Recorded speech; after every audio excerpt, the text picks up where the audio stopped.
তো বই পড়তে বলতে হ্যাঁ, গল্পের বইগুলো পড়তে দারুণই লাগে।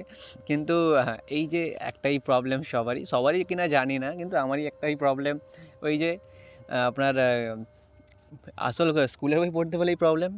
না হলে গল্পের বই পড়তে বা অন্যান্য বই পড়তে বেশ দারুণই লাগে, মোটিভেট হতে বেশ দারুণই লাগে। তো দেখাচ্ছিলাম যে এই বইটা কিনে এনেছিলাম, ওই আমাদের সামনেই একটা মেলা হয়েছিল, হিজল বেড়া বলে জায়গা আছে ওখানেই।